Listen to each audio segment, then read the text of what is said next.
Sejam bem-vindos mais uma vez ao nosso podcast Becos e Saídas. Esse é o nosso 4º episódio e a gente, como sempre, começa agradecendo a todos vocês que nos fortalecem, né, nas redes sociais, né, dando seu like, participando, dando seus comentários. Isso é muito importante para a gente aqui, para mim, Giovanni Janeiro, Marcelo Barbosa aqui, que também a equipe, a dupla dinâmica Giovanni Janeiro e Marcelo Barbosa. No episódio anterior nós tivemos a presença do doutor Daniel Ramalho, falou sobre o Dia das Mulheres. A gente sempre agradece o convidado anterior, né, que é importante a gente falar do convidado anterior. Agradecendo a todos vocês pela participação, pelo carinho com a gente aí nas redes sociais. Muito obrigado a todos. Hoje nós temos aqui a grata presença do professor, tô com a cola de sempre. Professor, passou dos 40, não tem jeito, meu irmão. Tem que estar. O professor João Passos, professor de oratória. Oratória. Você vê, né? Eu acho que é um assunto bem importante, principalmente pra gente que lidar com falar e tal, com comunicação. É super importante. Tá bom, gente? Peculiar. Exatamente. Então é isso. Temos aqui o professor João Passos, vai conversar com a gente um pouquinho sobre oratória, que é muito importante. Marcelo, suas considerações iniciais, meu parceiro. Então, agradecer novamente aí a todos que o último podcast aí bombou, teve várias curtidas, muitos comentários e o agradecimento a cada um aí que dispôs do seu tempo aí para poder estar agraciando a gente aqui na nossa empreitada aqui. Hoje então estamos aqui com o professor de oratória João Passos e vamos tentar colher o máximo de informação dele aqui, porque oratória é uma coisa importante, saber falar em público é importantíssimo. E quase ninguém se aprofunda nesse assunto. Hoje temos a oportunidade de trazer um professor aqui, especialista no assunto, e vamos ver o que vai sair disso aqui. Professor, boa tarde. Antes de mais nada, eu queria que você se apresentasse para o público aqui.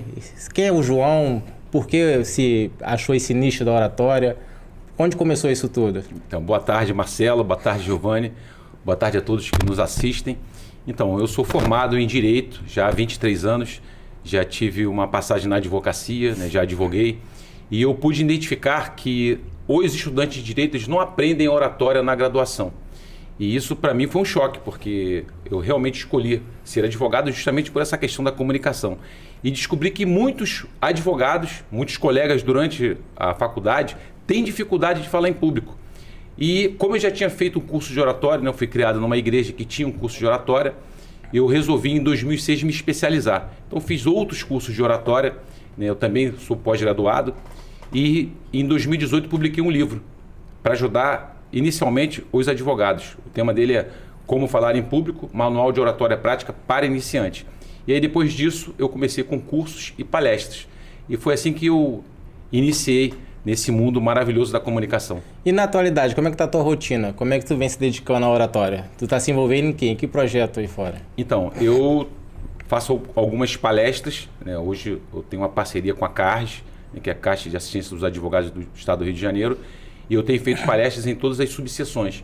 E eu também tenho alguns cursos particulares. Eu tenho uma página no Instagram e normalmente algumas empresas também me contratam para dar treinamento. Que legal, interessante, hein? Tu queria deixar teu Instagram ali, já que tu falou Instagram, só pra gente não perder essa meada aí. Então, meu Instagram é João Passos Oratória. Show de bola. Giovanni, eu tava conversando com o Passos aqui no caminho aqui, antes de chegarmos aqui, e ele tava falando como na faculdade, né, que não tem a presença dessa matéria de oratória, né, e muito menos no ensino público, né. Aí eu falei, poxa, João, até hoje em dia eu venho acompanhando o setor privado, né, e no setor público também o cara se destaca quando tem uma boa oratória, né. Aí eu perguntei para ele, qual a importância do cara dominar a oratória no setor privado e no setor público? Tem como fazer essa distinção?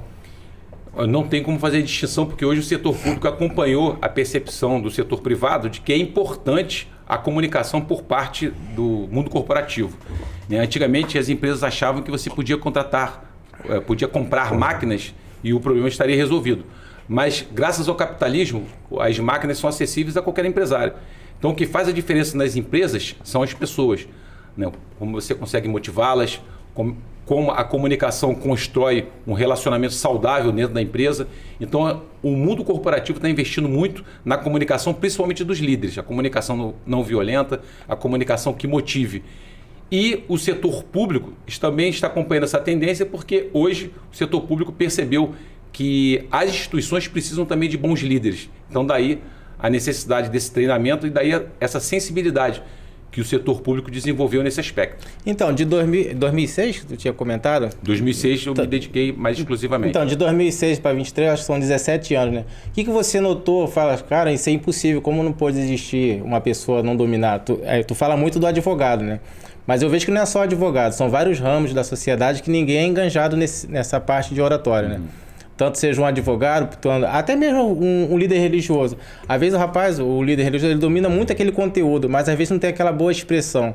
O que você acha? Poxa, eu acho que esse nicho aqui, essa rapaziada aqui se sai melhor. É o nicho religioso ou é o nicho empresarial que se destaca mais na sociedade? Onde a pessoa tem mais chance de aprender ali?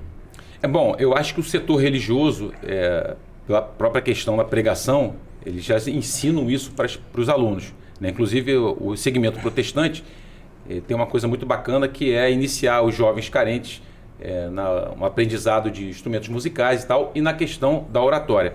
Não de um ponto de vista técnico, mas de um ponto de vista meio que intuitivo, meio que prático, mas funciona. Já ajuda a pessoa a vencer a inibição, vencer o medo. E o meio religioso é uma coisa que é interessante, eles falam muito assim, vai que Deus te capacita. Padre, esse negócio de vai que Deus capacita, às vezes tu vai e não sai nada, e tu fica esperando ser capacitado. Vou te dar um exemplo. Eu fui fazer o TCC. O Giovanni fez, todo mundo aqui fez TCC. Cara, não saía nada.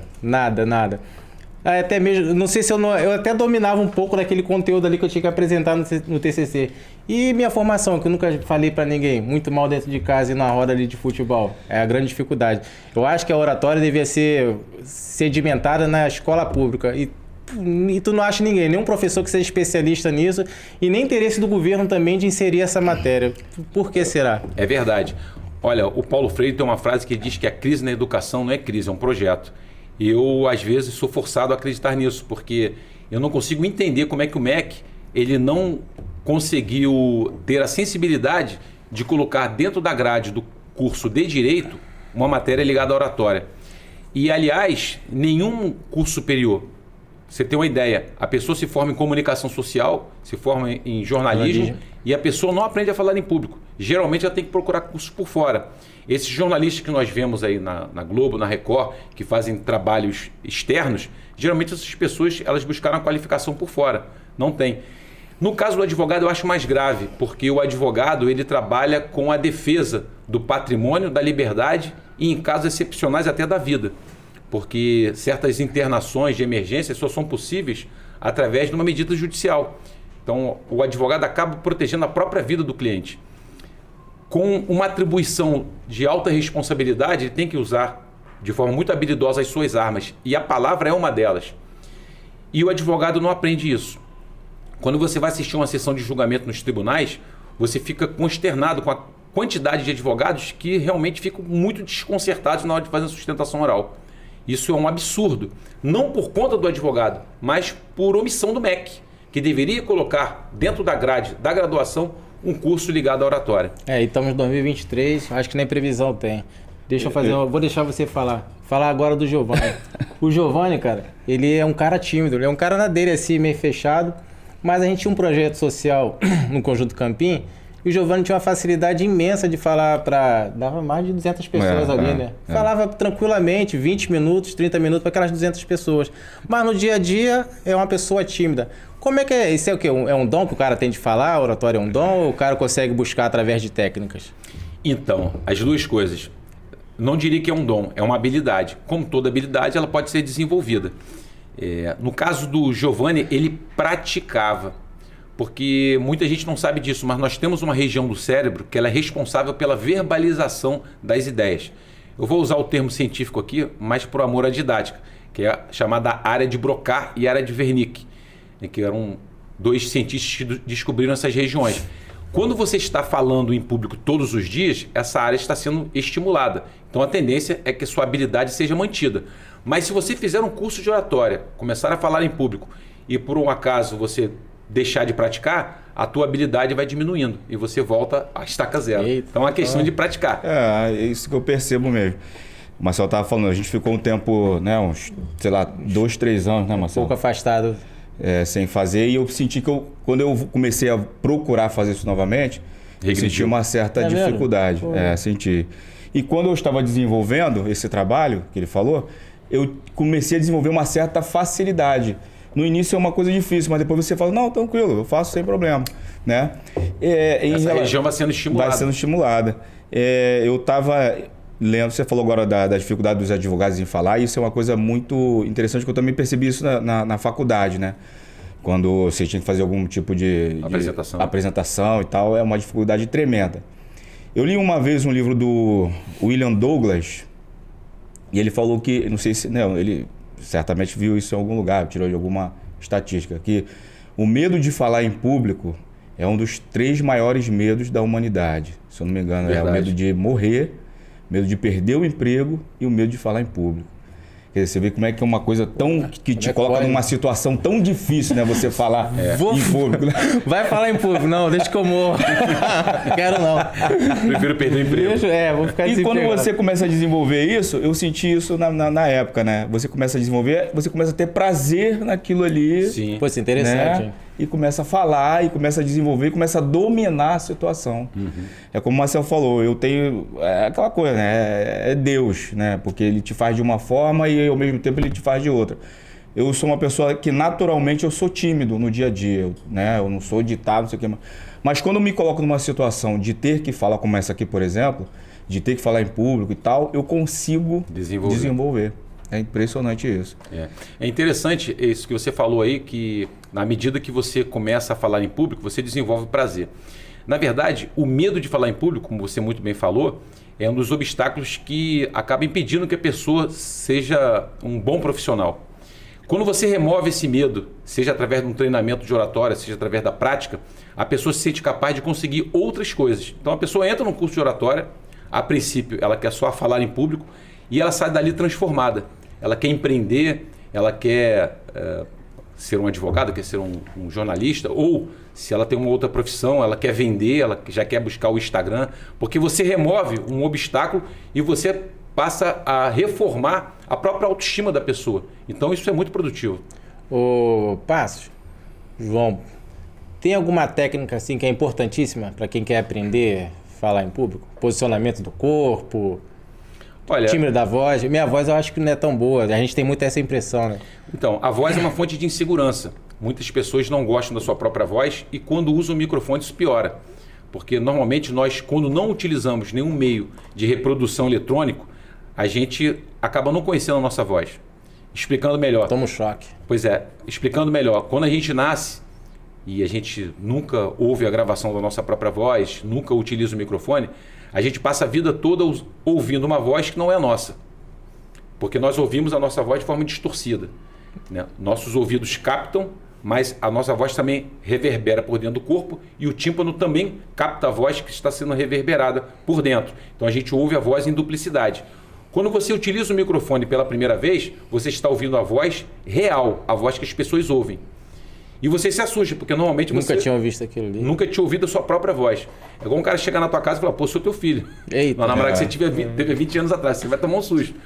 Então você é apresentado a tua voz pela primeira vez quando você utiliza o microfone. Então normalmente isso acaba sendo uma fonte de insegurança. O que a pessoa precisa é desenvolver uma intimidade com a própria voz. Nos cursos, eu falo sempre que a pessoa tem que desenvolver o hábito de passar mensagens de WhatsApp de áudio, onde ela vai ouvir a própria voz e vai se familiarizar com ela. Porque a voz, diferente do que as pessoas imaginam, ela não tem que ser bonita, ela tem que ser funcional. Eu vou dar 2 exemplos. Você pega a voz do Serginho Grosman e a voz do Luciano Huck. Eles têm uma voz bonita? Não tem. Mas você nunca parou para prestar atenção nisso até hoje, que eu te perguntei. Mas a voz é funcional. Como eles são comunicadores, eles fazem um trabalho de preparação vocal, desenvolveram uma intimidade com ela e isso não é um problema para eles. Poxa, então já é meio caminho andado já. Tem jeito, mais técnico, tem jeito então. Mas e você vem ensinando isso no teu curso? Sim. Na verdade, a gente fala que qualquer apresentação em público, ela está sobre um tripé, que é organizar as ideias, preparar a voz e preparar o corpo. Nós, seres humanos, somos unidades comunicantes. Eu estou conversando com vocês, nós estamos conversando aqui. Tenho certeza que o espectador ele está prestando atenção não só na nossa voz, como também em nossas expressões corporais e na organização das nossas ideias. Se nós estivéssemos de pé, eles estariam prestando atenção da cabeça até o pé. Porque nós nos comunicamos com o corpo e com a voz. Então, nós somos uma unidade comunicante. Na verdade, num curso de oratória, a gente precisa trabalhar as 3 coisas. A organização das ideias, através de um roteiro, a preparação da voz e a preparação do corpo, que são instrumentos que ajudam na transmissão das ideias, mas também ajudam no controle da atenção. João, quem é esse público que te procura hoje em dia para ter uma aula em particular?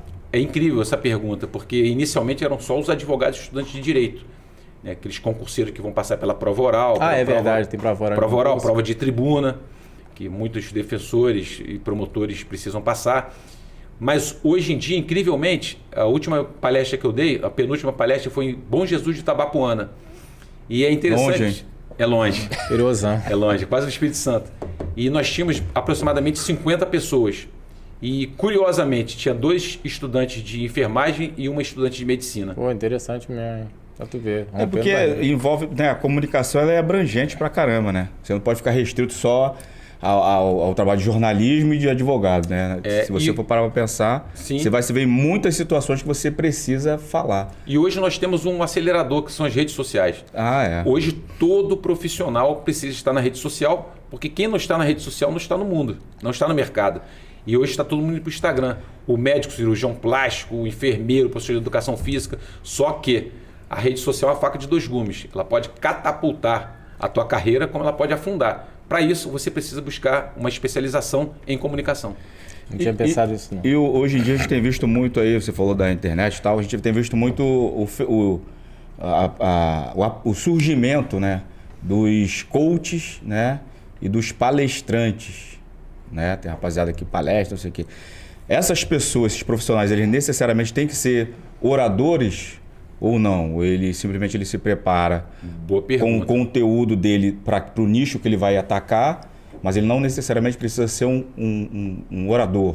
Então, boa pergunta. O palestrante, o coach, eles não precisam necessariamente de uma formação em oratória, mas se eles quiserem ser bons profissionais, se destacarem como coach, como palestrante, eles realmente precisam de uma base técnica. Vou dar um exemplo. O Marcelo falou das igrejas protestantes. Você tem milhões de igrejas protestantes, mas você não tem tantos bons pregadores, porque você tem quantidade, mas não tem qualidade. Vou dar um exemplo. O Silas de Malafaia e o pastor Cláudio Duarte. Cláudio Duarte. Então, são pessoas que têm uma habilidade que certamente foi construída em cima de um curso de oratória. Eu ouço como professor o Silas de Malafaia falando, e eu percebo que ele é muito bem preparado tecnicamente. Tem uma questão do sobrenatural para quem é da igreja? É possível. Mas ele tem uma preparação técnica, porque a gente consegue perceber a abertura, o fechamento, a organização das ideias, as piadas que ele conta, que são piadas bem construídas tecnicamente. Então ele tem uma formação em oratória, sim. E as pessoas têm se preocupado muito com isso, né? Tem, porque se você não conseguir falar de forma a prender a atenção das pessoas, você vai ser mais um. Professor João, eu gosto do Ronaldo no futebol. Quem tu gosta na oratória do futebol? Olha, para mim é difícil, tem muitos bons oradores. No mundo político, por exemplo, nós temos 513 deputados, 81 senadores. Certamente nós temos bons oradores ali, mas eu não conheço tantos, porque alguns deputados são do interior do país e tal. Mas um orador que eu acho ele excepcional é o Roberto Jefferson. Todos os pontos técnicos. Gosto muito do Marcel Van Hatten também. Acho que ele é um bom orador. Fernando Henrique fala muito bem. Eu acho o presidente Lula também um orador muito habilidoso. Ele consegue se comunicar de forma simples. Ele aproveita o jeito dele simples para se conectar com o eleitor. Acho ele muito bom. Ele consegue ser entendido, a verdade. Mas tecnicamente eu prefiro o Roberto Jefferson. Acima da média. Talvez porque a minha formação seja jurídica. E ele é advogado, então acho que a oratória dele é muito boa. E tem também do José Eduardo Cardoso, que foi o advogado da Dilma, foi o ministro da Justiça da Dilma. Extremamente técnico. Ele é muito técnico. Mas eu ainda prefiro o Roberto Jefferson, porque ele consegue prender mais atenção, consegue fazer piadas. Hoje nem tanto porque ele tá preso, né? Eu tava vendo... Esse detalhe. Tá preso ainda mesmo? A menos que esteja contando piada lá na cadeia. Não sei nem se tá preso, não tá? Acho que tá. Tá, vira e mexe. Ele Não tá, ele frequenta tentou lá. aí uma medida aí pra ele ficar internado em casa, eu acho que não deu certo, não. Eu não acompanho. Então, vida longa para ele lá, onde esteja também. Então, vamos voltar então na parte do ensino médio. Tu tinha falado que a escola não vem dando atenção e poderia ter essa matéria. O que você acha que poderia acontecer se fosse ensinado desde cedo ao jovem a oratória no ensino médio, público ou privado, sei lá? Privado, algumas poucas escolas que tem. Então, alguns países que são nossos vizinhos, como a Venezuela, El Salvador, eles ensinam oratória na escola, ensino básico e ensino médio. É interessante isso. Grade curricular. Se nós tivéssemos isso aqui, eu penso que o Brasil ele sofreria uma revolução no ensino. Porque nós temos, segundo o professor Pierluigi Piazzi, ele dizia que nós temos milhões de alunos, mas temos pouquíssimos estudantes. Porque o ensino da oratória, diferente do que as pessoas imaginam, ele te ensina também a estudar. Quando você pesquisa uma matéria, sabendo que vai ter que explicar para outra pessoa, a tua concentração aumenta.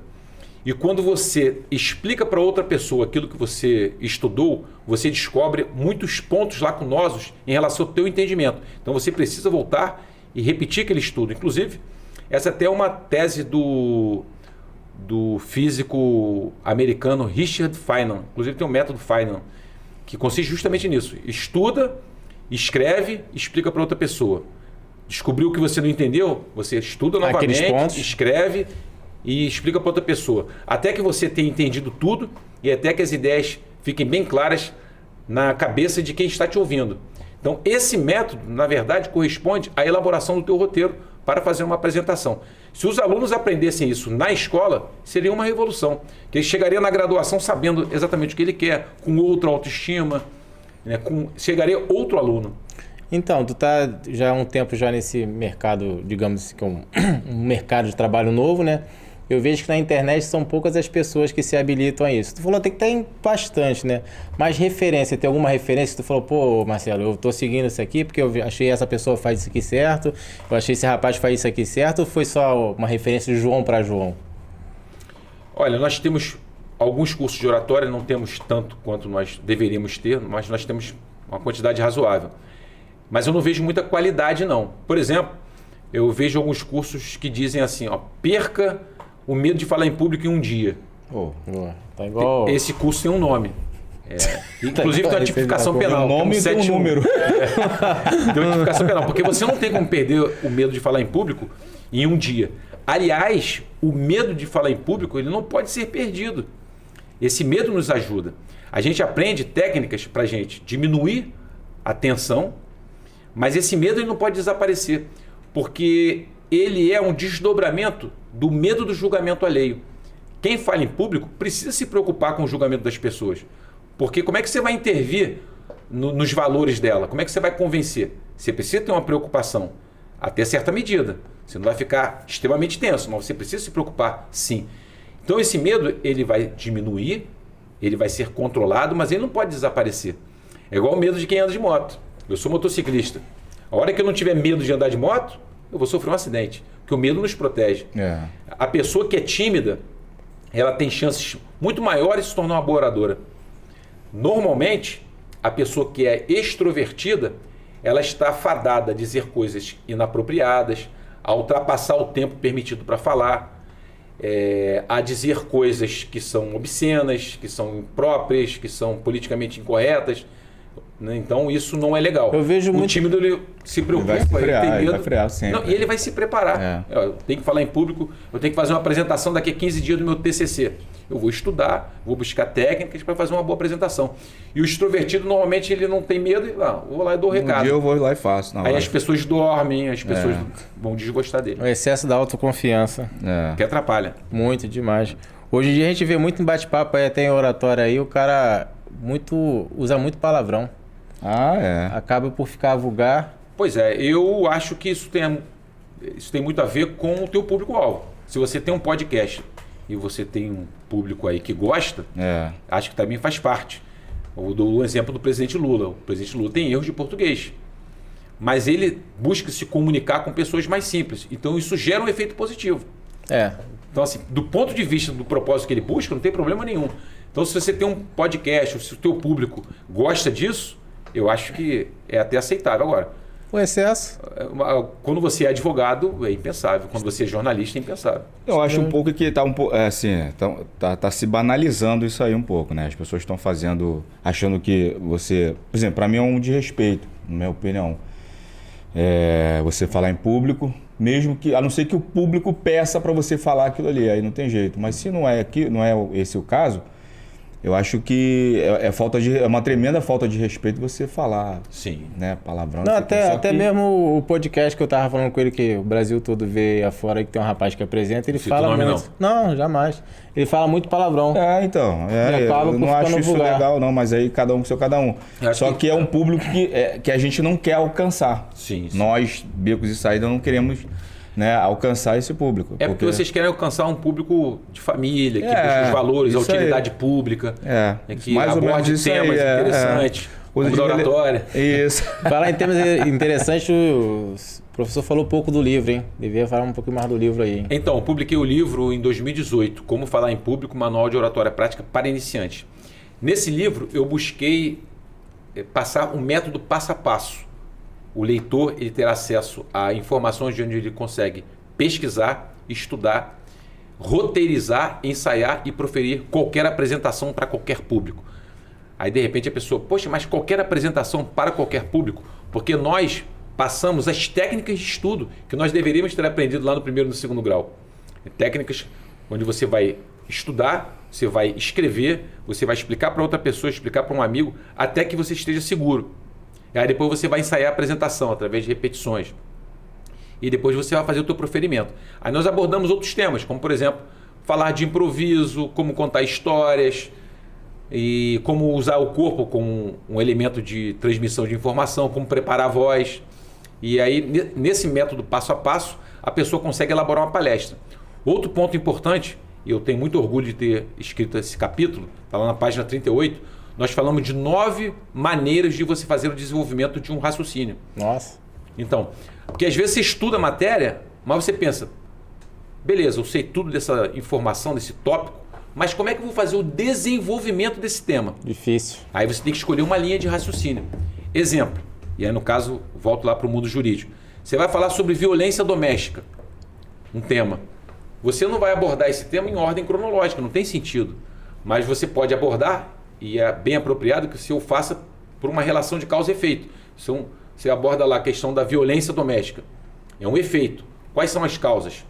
Vem de um relacionamento abusivo, uso de álcool, uso de droga, né, e machismo e assim por diante. Então você abordou lá o efeito, depois você vem construindo as possíveis causas da violência contra a mulher. Por exemplo, você vai falar sobre o Código de Defesa do Consumidor.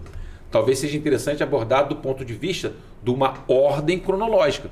Então você fala como eram as relações de consumo em 1980, como as relações de consumo passaram a ser em 1990, quando foi publicado o Código de Defesa do Consumidor, e como estão as relações de consumo hoje, depois que o Código de Defesa do Consumidor já foi implementado há bastante tempo, mas a jurisprudência já fez alguma alteração, houve alguma alteração legislativa. Então perceba que você abordou numa ordem cronológica.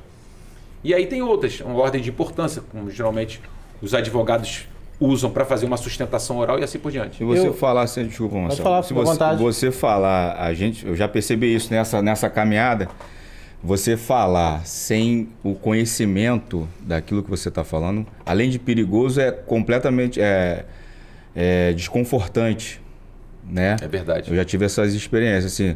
Até na faculdade mesmo, às vezes o professor pega você de surpresa, né? Fala assim, ó, fala... Uma vez aconteceu isso na sala. O cara falou assim, ó, ele não tinha essa técnica de oratória, não tem essa matéria. Ninguém tem. Não tem isso. Aí, às vezes, um professor com mais sensibilidade, né? Ele percebe, ele sabe que a gente vai precisar disso para o trabalho, né? Então, ele começa a tentar trabalhar aquilo na pessoa. Então, às vezes, ele pega de surpresa, fala sobre não sei o que lá, fala sobre não sei o que. Aí, uma vez, o cara perguntou... Eu sempre conseguia desenrolar assim, sobre uma coisa que eu ia ter que falar porque eu li aquilo ali e tal, não sei o quê. Pesquisava antes para me ver o caminho que eu ia seguir. Mas se ele falar assim, pô, fala assim sobre você, sobre o doutor Giovanni. Aí, pô, cara, o que eu Deu vou ruim. falar? O que eu posso falar? De mim, o que eu vou falar de mim? Eu vou te contar uma história que já aconteceu comigo em relação a isso. Quebrou. Falar coisa boa, contar vitória. Isso aconteceu comigo. Eu comecei a namorar uma menina, minha primeira namorada. Eu fiquei namorando por uns 6 meses sem saber quem era o pai, porque ele trabalhava em 3 empregos. E aí ela falou pra mim assim, olha, o meu pai, ele está com emprego só, sábado ele está em casa.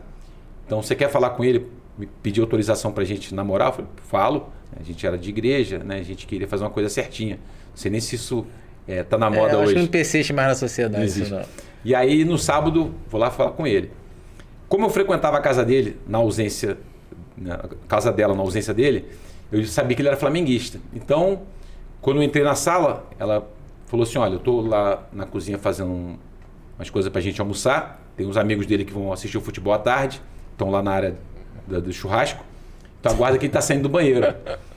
E aí eu pensei, o que eu vou falar para agradá-lo? Aí olhei a parede, tinha uma camisa do Zico autografada, um urubu de borracha em cima da estante. Falei, já sei que ele é flamenguista, vou falar o que ele quer ouvir. E aí de repente eu ouvi o barulho da descarga, ele saiu do banheiro, um senhor alto, do meu tamanho, com bigodão, parecia com o Saddam Hussein. Ele. Camisa do Vasco. Não, ele saiu sem camisa, enxugando a mão. A primeira pergunta que ele me fez, você que é o João? Eu falei, sim senhor. Ele, qual é o teu time? Aí eu falei, Flamengo. Aí ele, Aí, chega pra cá, vamos lá pro churrasco. Aí já começou falando pra mim. E ontem, 2-0. Ele acabou comigo. Nem acompanhava. Se você perguntar qual a escalação do Flamengo, eu vou falar Zico. Porque eu não acompanho futebol. Não é a tradição da minha família, a gente não acompanha futebol. E aí ele falou 2-0. Aí eu já comecei a brincar com meu cunhadinho, que era pequenininho. E ainda bem que na área de churrasco tinha muito jogador, muito torcedor. Aí o pessoal começou a conversar, eu disfarcei. Fui conversar com a minha sogra, fui lavar a louça para disfarçar. Então ali eu percebi que se você não tiver conhecimento, não se aventure. É, isso aí. E se eu pudesse falar qual é a qualidade que você tem que desenvolver para falar em público com segurança, eu diria conhecimento. Conhecer o assunto, conhecer o teu público, se conhecer e conhecer as técnicas para você levar a informação para o público. Conhecimento é o principal pilar. Porque acontece isso aí mesmo. Às vezes você pega de surpresa. Uma vez, a gente já teve uma caminhada política e tal, não sei o quê. Uma vez eu estava apoiando um amigo nosso aí, a questão que ele ia vir candidato. E eu já tinha tentado e tal, enfim, eu só estava apoiando ele. E aí nós fomos, acho que tu estava nesse dia, né, Marcelo? Lá na casa lá em Paciência. Não, acho que eu não fui. Tava não. Aí ele começou a falar lá dele sobre... Só que ele me convidou para participar, tinha um público... Mas ele não me disse que ele me chamaria para falar. Ele falou, não, João, vem aqui, não sei o quê. Aí então eu fui. Aí sentei lá no fundão lá e fiquei tranquilo. Mais um. Pô, mesmo. Ele falou. Inclusive eu quero chamar um amigo meu, Giovanni Janeiro. Chega aí, vem aqui. Pô, eu fiquei assim que eu não sabia o que eu ia dizer. Lógico sem conhecer o local. Sem conhecer o lugar, sem saber as pessoas. Sabia que ali era situação política, mas o que eu poderia falar para levantar a bola do cara? Pô, então eu fiquei numa situação hein? Aí foi um improviso, mas um improviso meio... Entendeu? Então, se você tivesse feito um curso de oratória que te ensinasse técnica de improviso, você conseguiria se livrar dessa. Quando a gente fala em improvisar, não é inventar. Mas, por exemplo, quando uma pessoa fez um curso de oratória, um curso bom, ou quando ela leu meu livro, fazendo propaganda, ela aprende que o improviso ele é bem diferente do que as pessoas imaginam. E eu sempre pergunto, quem é que consegue improvisar bem? Um cozinheiro habilidoso ou uma pessoa que não sabe cozinhar? Por exemplo, o cozinheiro é habilidoso, ele tem experiência. De repente ele chegou, faltou um tempero. Ele tem que improvisar aquele prato. Quem vai conseguir fazer isso melhor? Ele ou uma pessoa que não tem experiência? Ele. Claro. Então, quando você tem um curso de oratória, você aprende que improvisar não é inventar. É você se antecipar a uma possibilidade de você ser chamado. Exemplo, você estava envolvido com política. Você foi convidado por um amigo político para assistir uma apresentação dele. Se você tivesse feito um curso de oratória ou tivesse lido o livro Manual de Oratória Prática, você saberia que possivelmente ele iria te chamar. Possivelmente. Então você já prepararia algo para ser dito. Uma apresentação. Meu nome é Giovanni Janeiro e tal. Sou morador daqui. É uma satisfação receber o meu amigo fulano de tal, que tem excelentes propostas para o bairro. Eu acho que o mais importante é que nós consigamos, por exemplo, ter saneamento. Por quê? Vou dar um exemplo, aí você já conta uma história. Perceba que você já consegue construir o improviso tecnicamente. Porque você leu o livro Manual de Aula para a Prática ou fez o meu curso. Eu vejo muita gente fazendo... Eu vou sair daqui, eu vou me inscrever nesse teu curso. Eu vejo muita gente fazendo isso com dados. Estatística. Ninguém acompanha, cara. Todo mundo fica perdido. Fica, cara, sei que esse cara tá falando é verdade. E é uma forma de você trazer a atenção, né? Você falar de dados, não, que tal, não sei que são não sei quantos milhões, não sei o quê. E as pessoas vão... Não tem nem como tu contra-argumentar. E uma forma de você improvisar bem é você utilizar as histórias. E inclusive tem uma base científica nisso. O ser humano ele se comunica usando histórias há 50 mil anos. A escrita só tem 5 mil. Nós ficamos 45 mil anos transferindo informações para as gerações mais jovens usando histórias. Isso provocou uma afeição no nosso inconsciente coletivo. Nós gostamos de ouvir histórias e nós também gostamos de nos expressar através de histórias. As histórias trazem dados lógicos e emocionais ao mesmo tempo. Então, quando você encaixa uma história numa apresentação, é fácil prender a atenção das pessoas e é fácil para você se expressar. Quando você faz um curso de oratória, onde você aprende a improvisar, as histórias são a melhor técnica de improviso. Isso aí que tu tá falando é verdade, né? A gente se prende pela história mesmo. Qualquer coisa que tem uma historinha ali, vou prestar atenção naquilo. Vou dar um exemplo para você. Se você assistir os programas de televisão, vamos dar um exemplo assim, Globo Rural, Globo Esporte e aquele outro programa que tem de manhã, domingo, De carro, Auto Esporte. Se você pegar a programação do Globo Rural, 90% é história. Vamos falar sobre essa população quilombola. Aí, de repente, ele vai entrevistar a pessoa vai falar sobre como é que ela nasceu ali, que era o pai. Aí você vai assistir o Esporte Espetacular. Vamos falar aqui sobre a jogadora Marta. Onde ela nasceu, quem são os pais, história. É interessante. 90% da programação de televisão, seja esporte, rural, empresarial, pequenos e grandes negócios, 90% é preenchido com história. História pessoalmente do empresário, história do agricultor, história do atleta. Então, em função desse poder. Você vê o que é a técnica, né? Tudo é técnica. Por mais que você tenha um talento, tenha a vocação, tal, não sei o quê, mas tem que ter a técnica. Tem que ter aquela técnica para o cara E o que é técnica? A técnica é a codificação da experiência. Aquelas experiências que foram exitosas, né? Aquelas experiências que deram certo, algum estudioso ele vai codificar aquilo e já vai chegar para a pessoa inexperiente, aplica isso aqui que isso aqui dá certo. Mas como é que ele chegou a essa conclusão? Porque outras pessoas construíram aquilo através do tempo. É a codificação da experiência. Hein, professor, o que acontece? Eu vejo muitas das vezes, continuando nesse tema aí, um palestrante falando para um público de 100, 400 pessoas, mas ele sempre andando muito. O cara não para ali não, e fala, ele vai para lá, se tem 10 metros, ele percorre 10 metros toda hora e faz muitos movimentos. Isso é uma técnica para prender a atenção? Isso é uma habilidade de cada um? Muitos pastores eu vejo fazendo isso. O próprio Silas Malafaia faz muito isso. Excelente pergunta. O corpo ele é uma unidade comunicante. A expressão corporal ela serve para transmitir informação. Ela também ajuda nesse propósito. Mas ela também tem um propósito de ajudar a dispersar a nossa atenção. Por quê? Quando nós temos medo, e aí a gente já tem que remontar novamente os 200 mil anos, ser humano. A gente, quando atravessa uma situação de medo, o nosso corpo ele redistribui energia. Então, a energia do nosso corpo todo é sequestrada e destinada para os braços e para as pernas. Porque o nosso inconsciente interpreta que nós estamos atravessando uma situação de ameaça. Então, você vai ter que lutar contra alguém ou vai ter que fugir desse alguém. De toda forma, você precisa de uma energia extra. Então, por isso que há uma redistribuição da energia. Pois bem, só que você não lutou com uma onça nem fugiu dela. Você começou a falar em público. O que o teu corpo vai tentar fazer logo em seguida? Como ele concentrou energia nos braços e nas pernas, essa energia foi concentrada e não foi utilizada. Ele precisa dispersar aquilo. Interessante. Então, por isso que surgem aqueles movimentos involuntários. A pessoa toda hora mexe no óculos, toda hora fica andando para lá e para cá. Esse é um movimento involuntário? Às vezes é um movimento involuntário. A gente tem que identificar. Se é um movimento que a pessoa está fazendo só para extravasar o nervosismo, isso é ruim. Agora, se você está combinando a necessidade de extravasar aquela tensão, mas com o uso habilidoso do corpo para ajudar na transmissão da informação, aí legal. Você está combinando uma necessidade que o teu organismo tem de dispersar a atenção com a necessidade do público de visualizar uma cena. Por exemplo, eu sempre dou o exemplo de um barco. De repente você fala assim, A embarcação adernou a bombordo e depois a estibordo. O que eu falei? Ninguém sabe, a menos que você tenha uma noção da linguagem náutica. Mas se eu utilizar o corpo, eu disser, a embarcação adernou a bombordo e depois a estibordo. A pessoa, ele tombou para a esquerda e depois para a direita. Quando eu utilizo o corpo, eu estou ajudando a pessoa a entender a minha informação. Mas eu também estou ajudando o meu organismo a dissipar aquela energia que foi concentrada para luta ou fuga e não foi utilizada para esse propósito. Então, isso nós temos que ver. Quando um pastor ele faz um deslocamento de um lado para o outro, e esse deslocamento também está ajudando a melhorar a conexão dele com o seu público, ótimo. Porque quando você fala em público, e eu dou aula, eu sei disso.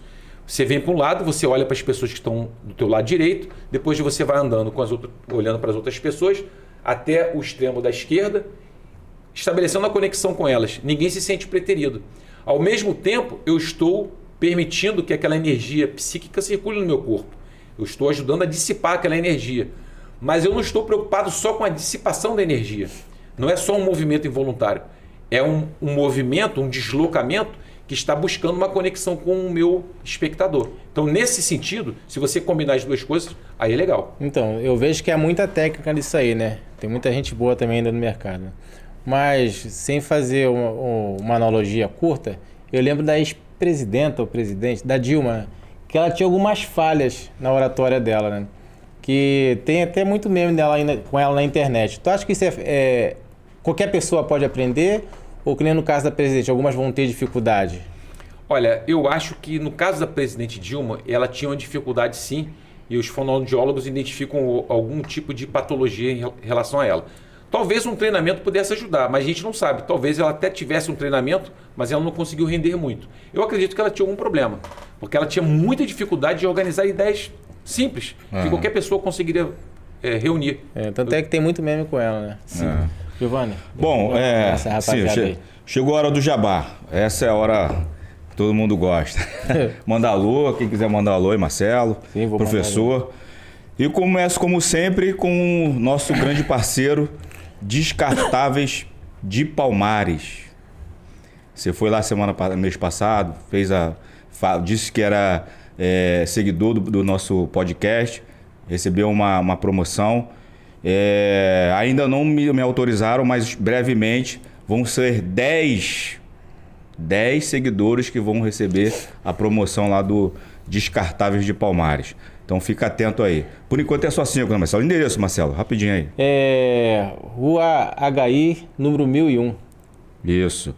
E mês passado eu falei também de uma marca que chegou ao mercado, chegou ao Rio de Janeiro, de moda afro. Acessórios, roupas, tudo que você precisar. Rapaziada que gosta de andar no estilo afro e tal, pode procurar. Chegou Minha Nega nos shoppings de Campo Grande, Bangu, né, da Barra que também tem. Então chegou Minha Nega para você que gosta de andar, né, incrementado aí na moda afro, pode procurar aí nos shoppings. E também vai ter promoção aí mês que vem lá da loja Chegou Minha Nega. Mandar um fortíssimo abraço também para o João e para você que curte o Aqua Show. Parabenizando sempre a iniciativa de ter criado, né, Marcelo? O Aqua Show lá, que é um espaço muito importante. Trouxe entretenimento para a região. Não tinha nada, lugar parado. E devagarzinho tá movimentando ali. Aos domingos, né? Geralmente aos domingos. Isso aí. Eu soube que vai ter um telão lá e no telão eles vão mostrar o nosso podcast. Isso aí foi o show de bola, né? O recado que eu recebi aí. Então um abraço para você que tá curtindo aí o Aqua Show. Rapaziada de Santa Margarida, Conjunto Campim, Palmares, Becos, isso aí tudo. Vamos prestigiar esse espaço aí. E também temos aqui o suporte. O Becos e Saídas tem recebido um suporte muito importante, suporte técnico de informática, né, Marcelo? Porque eu e Giovanni nada sabemos. A gente não sabe nada, a verdade é essa. Então o Lucas tá dando um suporte aí pra gente. Ele tem uma loja lá de acessórios também, de suporte de internet. Isso aí, de suporte de informática, que é C3L Tech. Pra ver como é que o negócio é localizado na linha de Austin, sem número, não tem número, tá? E agora eu vou pagar um mico que se eu não fizesse... Pô, deixa eu dar um abraço pro Rafaelzinho. Pô, Rafaelzinho, perdão, cara, não esqueci de você mês passado e agora eu tô lembrando aqui. Pô, um abraço, até um coraçãozinho. Pô, colega, eu vou pagar o mico. Bom dia todo dia. Vou pagar o mico aqui agora rapidinho, só pra fechar, senão não entro em casa. Beatriz e Miguel, meus filhos maravilhosos, beijão do papai pra vocês, amo vocês, tá bom? Beijo pra Beatriz, beijo pro Miguel. Professor, se quiser, a hora é essa. Tem algum recado pra mandar pra molecada? Eu queria dizer que aqueles que desejam aperfeiçoar a sua comunicação verbal, a sua comunicação corporal, né, a sua habilidade oratória, pode me procurar. Eu tenho um Instagram, que é @JoãoPassosOratória. Eu tenho também um Zap, que é 988955175, né, 021 988955175. E nós estaremos dando palestras aí nas subseções da OAB. Então, se você é advogado, estudante de direito, ou se é de outra profissão, né, a OAB ela franqueia a entrada de todos. E estou esperando por você. Para mim vai ser uma satisfação receber todos. Eu me interessei pelo esse curso, quero fazer. As portas estão abertas. Professor, já falando em fazer curso, como é que você... Eu, Marcelo, nada sei de oratória. Eu vou contratar o professor João. Como é que seria assim a primeira aula? Uma curiosidade. Nós teríamos que bater um papo para a gente saber de onde começar, porque algumas pessoas já têm uma extroversão, outras pessoas são tímidas e outras pessoas são muito tímidas. Então a gente precisa bater um papo, porque às vezes o falar em público, às vezes leva umas 2 aulas. A gente precisa trabalhar outras questões aí, até psicológicas mesmo, emocionais. Ah, então é rápido, 2 aulas? Sim. Mas geralmente o quê? 1 hora, 1h30, 2 horas? Depende também da quantidade de alunos. Normalmente uma aula, um curso de oratória, quando é coletivo, não pode passar de 10 alunos, porque senão a gente perde o rendimento.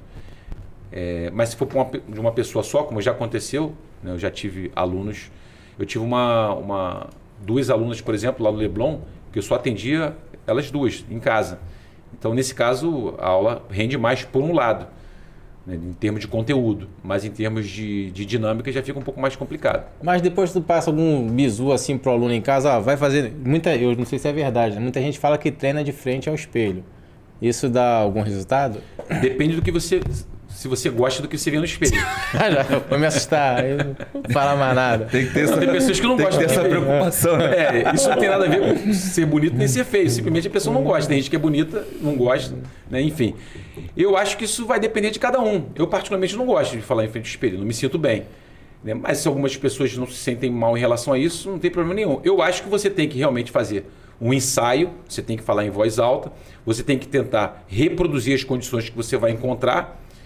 Exemplo, você vai fazer uma apresentação de TCC ou vai fazer uma sustentação oral no tribunal, no caso dos advogados. Se ele puder reproduzir aquilo que ele vai encontrar, se ele puder reproduzir o púlpito, o microfone, se ele puder colocar a roupa que ele vai utilizar para reproduzir de forma mais real possível. Quase um ator. Exatamente. E ele repetir aquilo, não tem problema nenhum. É assim que funciona. Até porque ele cria uma memória, né? Sim. Daquela situação que ele vai vivenciar futuramente, né? E eu sempre comparo uma apresentação com uma luta. Quem já treinou jiu-jitsu sabe disso, quem treinou karatê. Você vai aprender um golpe novo, você tem que repetir aquilo milhares e milhares de vezes. Por quê? Nós vimos que quando você está numa situação de medo, o teu corpo ele redistribui energia para os braços e para as pernas. Então, a energia que ela é consumida para verbalizar, para organizar as ideias e verbalizá-las, essa área do cérebro, ela também sofre uma dificuldade. E é por isso que, em função desse medo, uma história que você consegue contar para sua mãe sobre um filme ou um livro que você leu, você consegue contar de boa. Mas essa mesma história, se você tiver que contar para 100 pessoas, você já empaca. Por quê? O medo. Redistribuiu energia, vai fazer falta no cérebro. Quando você vai lutar, o mesmo fenômeno. Você está com medo de apanhar, você está num tatame, você está disputando.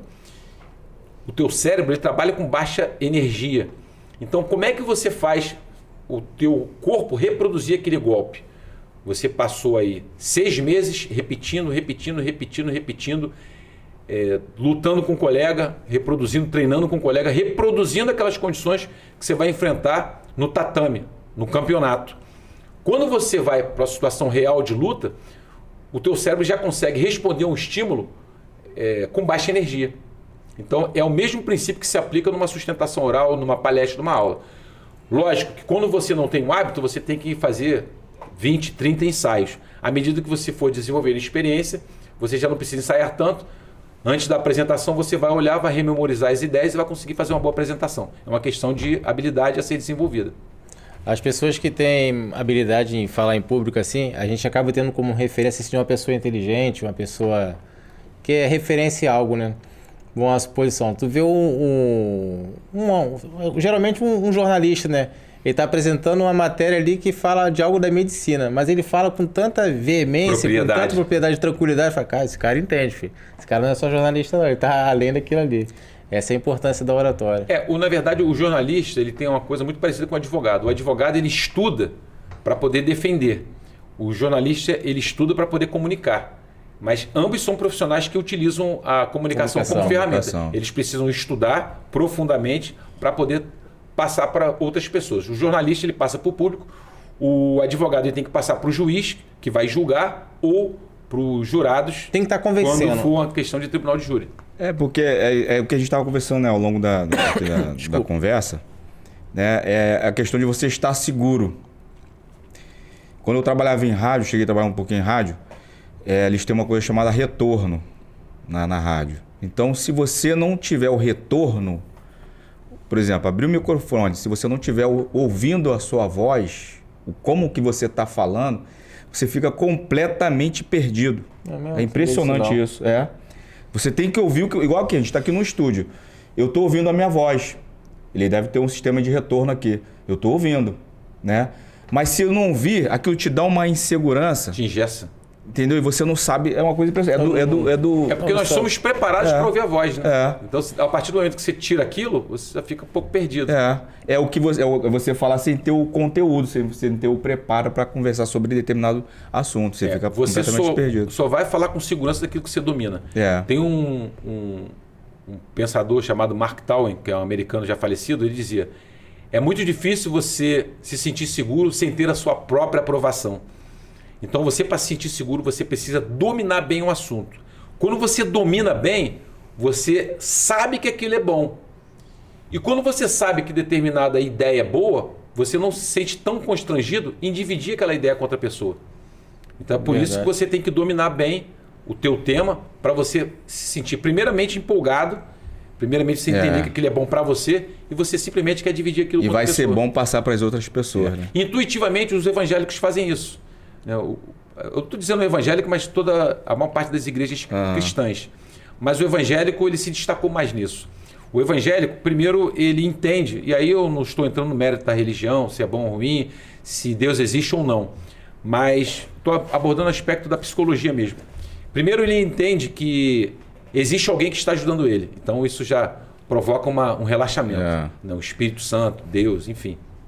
Já tem um norte. E segundo, ele sabe que aquilo é bom para ele. Segundo, ele sabe que aquilo vai ser bom para a pessoa que está ouvindo ele. E terceiro, ele está praticando aquilo todos os dias. Então é por isso que a igreja protestante, ela formou a maior parte dos bons oradores que nós vemos na história. Martin Luther King, Frederick Douglass, né, os grandes ícones do abolicionismo americano, abolicionismo no Brasil também. Tivemos grandes oradores e temos ainda bons oradores que vieram do segmento protestante. Mudando um pouco assim do início social, eu tenho acompanhado um pouco a política. Eu vejo que nos últimos 10 anos para cá, a política deu uma mudada, né? Não tem mais aquele político raiz que fala meio grotesco. Tu vê muita gente nova e falando bem. Até esse rapaz que é deputado estadual aqui no Rio, Rodrigo Amorim, aquele cara fala bem, cara. Não sei como é que é a base dele. Ele foi professor de curso preparatório. Ele era professor? Não estou falando que eu sou leitor dele, não. Só estou dando ele como referência também. Aí tu vê um político mais antigo, tu vê, esse cara distorce daquele ali. O Rodrigo Amorim, por ele ter sido professor de curso preparatório há muito tempo, então ele já praticava bastante. Tem habilidade, é professor, né? Mas eu acho que mesmo assim é diferente você, apesar que o professor está sempre apresentando conteúdo. Ele está praticando. Não tem como deixar. Mas não estou falando só dele, tem outros bons políticos também, outras pessoas no cenário nacional que conseguem falar bem. Sim. Você deu o exemplo do Serginho Glusman, da voz, né? Um cara que tem a voz boa, eu acho bonito, todo mundo gosta, o William Bonner. Tem uma voz boa. É mesmo. A voz, ele fala, pô, esse cara sabe daquilo ali que ele vai falar. Vai me ater, vai me deixar sentado aqui. O próprio Mário Sérgio Cortella, o Leandro Carnal, tem boas vozes. Rapaz, mas tem uma voz que me remete à minha infância, muito tempo atrás, do Garotinho. Como é que pode, né, cara? Antônio Garotinho. Ontem, Garotinho. Tu lembra da voz daquele cara ali, tu remete a tua uma infância. voz, Infelizmente também tá preso, né? Ah, não, tá Não. Já foi. Que exemplos aí que a gente tava aqui. Não é o garotinho político, não. O garotinho que eu falo é o comentário esportivo. José Carlos Araújo. Tá. Não, porque, Pô, não tem como. Ouviu o jogo sem... Mas já que a gente citou o político Garotinho, também era um bom orador. Também. Ele também vem de rádio, né? Isso aí. Eu acho que ele é religioso também. Também, então, praticou. Um que eu acho o máximo é o Silvio Santos, cara. Não, Silvio Santos é top. Silvio Santos, todo mundo É fala. o comunicador da história do Brasil. Cara, eu acho que é da história da televisão. Admiro muito ele como comunicador. Eu acho interessante o Silvio Santos porque ele dirige um programa que ele consegue se comunicar com jovens e consegue se comunicar com pessoas de mais idade. E todos conseguem assisti-lo e gostar do programa dele. É um fenômeno, cara. Infelizmente ele já está com 95 anos, então Nossa, ele não tem mais mesmo? saúde. Por Ele não tem mais saúde para estar apresentando, mais, mas excelente, espetacular. Eu vi a série, né? O Rei da TV, maravilha. A história do cara é impressionante. Vitorioso. O Silvio Santos está para apresentação de programa como o Chaplin está para o humor. Isso. Pesado, hein? Exatamente. Insubstituível. Então. O cara Gente, olha só. Vamos fazer nossas apresentações finais. Considerações finais aí, professor. Porque tá faltando... O tempo tá curto. Quem começa, eu ou vocês? Fica à vontade. Você é o convidado, né? Obrigado. Então, eu queria agradecer a vocês a oportunidade de falar sobre esse trabalho, sobre esse segmento do desenvolvimento pessoal que é tão importante para o advogado, para o jornalista, para o estudante de ensino médio, para a dona de casa. Para a dona de casa que quer vender docinho no Instagram, ela precisa aprender técnicas de comunicação. Fato. Quero agradecer. Essa é uma paixão que eu trago desde criança. Eu acho que isso tem que chegar para todos os brasileiros. Queria agradecer a vocês, queria agradecer aqueles que nos assistem. E quem desejar, meu telefone é 988955175, Zap. Meu Instagram é @JoãoPassosOratória. Os receberei com muito prazer. Show de bola. Posso dar um abraço aqui para os amigos aqui? Davizinho? Por favor. Beijão, hein? Zanja, um abraço também. E deixar aqui o meu amigo Giovanni fazer o fechamento. Conclui aí. Então é isso, gente. Obrigado ao professor João Passos pela presença, por tudo que foi dito, né? Muito importante. Me interessei muito pelo curso, vou procurá-lo depois. Né? Que bom, já ganhou um aluno. Já ganhou? Marcelão, como sempre, meu parceiro de vida. E a você que está em casa, que vai nos assistir daqui a pouquinho, obrigado mais uma vez.